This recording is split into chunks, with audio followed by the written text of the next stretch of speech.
Hey everybody, it's the Dongle Bomber from Zelda Eternity, and welcome back to our video walkthrough of The Legend of Zelda: The Twilight Princess. In the last video we went into Ordon Village, and now Mayor Bo is rushing us inside because he really wants to talk to us. So yeah, we're popular, I guess.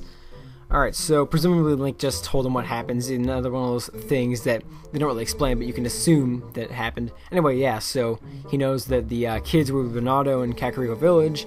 However, ooh, time for the inevitable awkward silence. He wants to know where Ailey is, and unfortunately, we still don't know. And geez, how selfish is he? He's like, oh, that's not what I wanted to hear. I don't care about the other kids. Nah. He feels remorse. It's okay. And look at Link's face. He looks so concerned. You know, they did a really good job with this game in terms of emotions and stuff for Link. Yeah, see, he doesn't need to talk. Nah. Anyway, I don't want to get into that debate. Yeah, so we go ahead and tell him what we came here for, actually, and yeah, Ronaldo said he could help us with the Gorons, so apparently he's gonna help us out. Awesome. And this part's actually pretty fun. Yeah, I can teach you the secret, he says, but you can't tell anyone because then he'll be busted. All right, so yeah, he takes you back into this room here. And this is like the most ultimate man cave in any Zelda game ever. Like, check this out. He's got this fighting arena, because he's a sumo wrestler fighting arena. I don't even know what an arena is, man.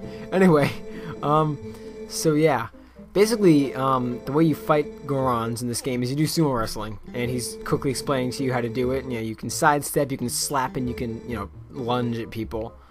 So yeah, we don't need to listen to it because I just explained it to you. So. Yeah, now here is a very interesting experience. When I first played the game, I was like, what?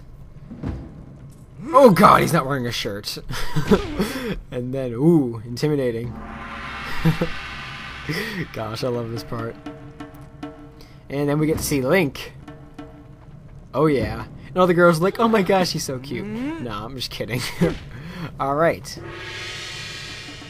So really, you know, this isn't really used that much in the game. I mean, like, you only really use it one time, and even then it's not like a big deal. I mean, it's just one time you do it.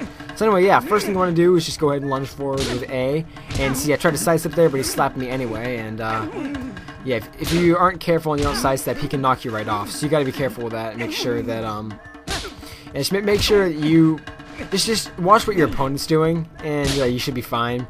Sometimes that happens, you slap him at the same time. And you can actually dodge like I just did there. Anyway, eventually, you should be able to knock him right off. Link is like, oh yeah, wipe my hands together. Alright. You didn't seem to understand the basics, he says. Yeah, so now he fights you as if he were fighting a Goron. The funny thing is, sometimes I feel like it's extra hard at this part. Other times I feel like it's really easy. It's like, it's this weird thing. I don't know. It's like, I think I did a pretty, it was pretty easy for me here when I did it. We just slapped each other at the same time. That's funny. But yeah, sometimes I feel like he's like super easy at this part. Other times he's like a little too hard. It's weird. It's like, I guess it depends on the kind of mood I'm in. But see there, I just dodged him again. If you can pull that off, push A at the right time and dodge him, then that's good. That's what you want to aim for, because then he can't get you at all. Alright, so we just won against Mayor Bo, so he's going to share us our secret, which is good, because even if you can fight sumo wrestling, now that we know how, you cannot beat them without this, the Gorons. So it's kind of funny. Basically tells you that Mayor Bo is cheating. But now we get a pretty awesome item. We get the Iron Boots. Oh yeah.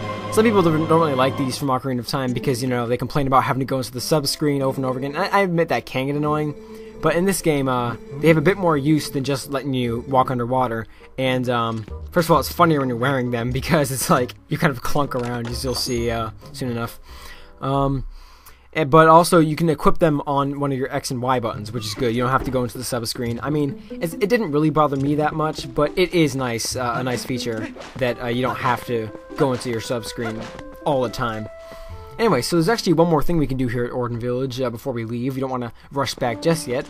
If we go back here and herd the goats yet again, then we'll actually get a piece of heart from Fado. So, yeah, go ahead and do that. And, yeah, same old. It can get kind of boring to watch this, so I am going to go ahead and skip until we get to the end of this goat herding.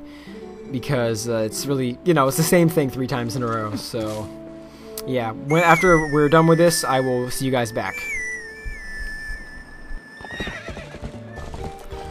Okay, so as you can see, we are just about done herding in the goats, because there's actually one thing I wanted to talk about. This is why I came back a bit early. About the time for this. There isn't really much of, like, I don't think there's really much of a time limit for it. Like, I've always been good every time I do this. I don't think you have to, well, if there is a time limit, it's not very high. I probably should have looked it up, but yeah, I think as long as you get in under 3 minutes, you should be safe. I think that's the cutoff, but either way, it's not hard to get it in 2 minutes. As you can see, I just did there. I could have gone a bit faster, but here we go. We get a piece of heart, and alright, so that's actually our first one of this container. So keep searching for them. Don't worry, we will cover all of them. Anyway, so now we're done here in Ordon Village, so we can just go ahead and head back to Kakariko, because we got the iron boots. There's really nothing else we can do here. In fact, there's really not much at all. So there's not many more collectibles in this area of the game. But I still like coming back to Ordon Village every once in a while because it's just nice to visit. You know, and plus you get milk for cheap and stuff. Alright. So just head back out. And, well, really nothing else else to say.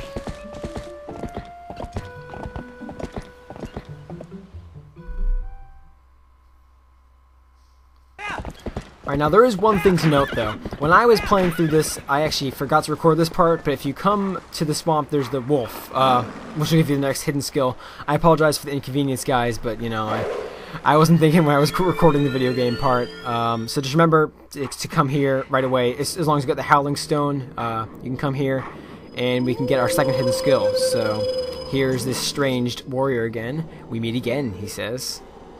Yeah. You can answer I do not if you want, but you'll just be wasting time, you know? It's like, he'll say, well, surely you know, if you don't want to do it, okay, see you later, and then you have to go through this whole cutscene again. But yeah, knock him down, use your ending blow, as we've seen, nothing hard at all. We've done this move plenty of times.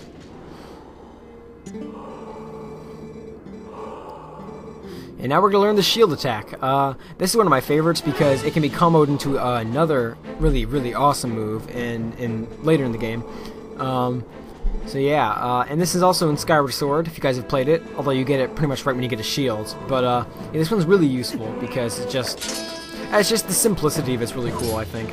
Anyway, so if you attack him with your shield, then he will lose his defenses, and then he'll get knocked back and you can hit him. So some enemies you do need to do this to in order to break their defense. And like I said earlier, there's a combo for it, which is really good. If you break the enemy's defense, then use the combo. It's really awesome. Yeah. So now, if you have a projectile, you can actually use your shield to bash it back. Although that doesn't really happen that much in the game, to be honest. I can't really think of any specific situations aside from here where you can knock things back like that, like in a straight line. Like if certain enemies shoot an arrow at you, you can block it, you know, with a shield attack. But they don't really go anywhere, so either that or I'm not very good at it. Anyway though, so there we go, we got our second hidden skill, and now we can return to our regularly scheduled horse riding program. Again, I'm sorry for the inconvenience, guys, just remember to get this right away. Yeah. Alright, so we're back to riding the horse, and go across the bridge. This is one where it does not slash when you use your sword. I was disappointed you couldn't slash it in half, like the ones in Wind Waker you can do that with, but alright. Yeah. Now, again, a lot of people don't like the horse riding in Twilight Princess, but I don't mind it, you know, because, to be honest, there is a lot of back and forth, but it's an acquired taste. At least it's better, in my opinion, than the boat riding in Wind Waker, but even that has its merits, because it's just different, you know. I just like how they have a lot of, you're dependable upon your horse in this game, whereas in Ocarina of Time, you didn't really need Epona. You could just, you know, walk around everywhere if you really wanted to, but in Twilight Princess, you know, running backwards doesn't help you go faster, so riding Epona is pretty much essential. Anyway, yeah, now, even though they talk about, in the game, like Kakariko and Ordon are really far away, they really aren't, so the ride does not take that long to get back to Kakariko. Oh, I think I actually killed that guy there. Those guys that run around the field, they actually drop worms, which you can use for bait. Which is kind of funny because, like, I didn't know that until, like, my third playthrough through the game. I didn't know you could actually collect worms to use, but, yeah. Alright, here we are back in Kakariko Gorge. There's no loading screen, which is nice. But we're actually going to save this for the next video when we go into the Kakariko Village because we're getting up there on time. So I will see you guys then. This is the Nugget Bomber from Zelda Eternity, signing out. Have a good day.